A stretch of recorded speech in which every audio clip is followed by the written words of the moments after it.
Mesdames, Messieurs, bonjour et bienvenue au flash de 10 heures sur la RTB.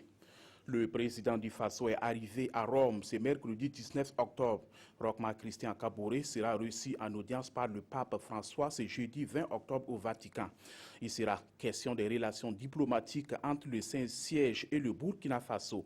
C'est aussi un voyage pour exprimer la reconnaissance du peuple burkinabé au souverain pontife pour l'action de l'Église lors de la crise que le Burkina a traversée en fin 2014 et 2015.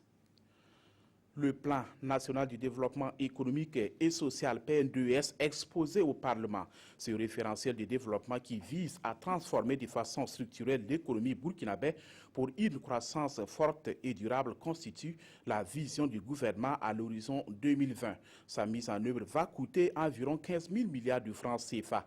Et face aux députés, la ministre chargée de l'économie, des finances et du développement a expliqué les grandes lignes de ce plan, les moyens d'action du gouvernement et son impact sur les populations. L'ambassadeur du Danemark au Burkina sur les traces des projets financés par son pays au Burkina. Un parc de vaccination au profit des éleveurs, un forage, ce sont entre autres des réalisations que l'ambassadeur a visité ce 9 octobre dans les provinces du Sangué et du Boulkiemdé. Dans ces localités, la diplomate danoise a échangé avec des producteurs et des transformatrices de beurre de qualité. Ces acteurs ont bénéficié de l'appui du Royaume du Danemark à travers le Fonds de coopération du Royaume du Danemark et le programme de croissance économique dans le secteur agricole. Et la visite vise à s'imprégner de l'évolution de ces différents projets. Pour la troisième fois consécutive, les deux candidats à l'élection présidentielle américaine étaient face à face hier dans un débat télévisuel. Ce qui retient l'attention de ce débat, c'est surtout le refus de Donald Trump de dire s'il reconnaîtra les résultats des urnes au soir du 8 novembre prochain.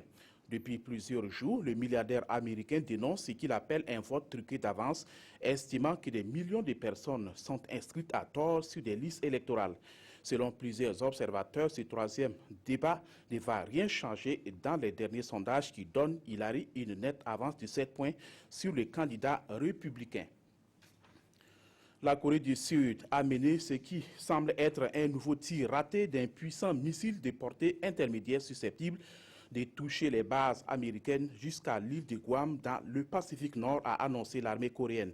Il s'agit d'un second lancement raté en moins d'une semaine par la Corée du Nord des missiles Musudan. Ces missiles auraient une portée théorique comprise entre 2500 et 4000 km. Selon certains experts, le missile en question pourrait être opérationnel dès l'année prochaine. C'est la fin de ce flash. Merci de l'avoir suivi. Excellente journée en compagnie des programmes de la RTB.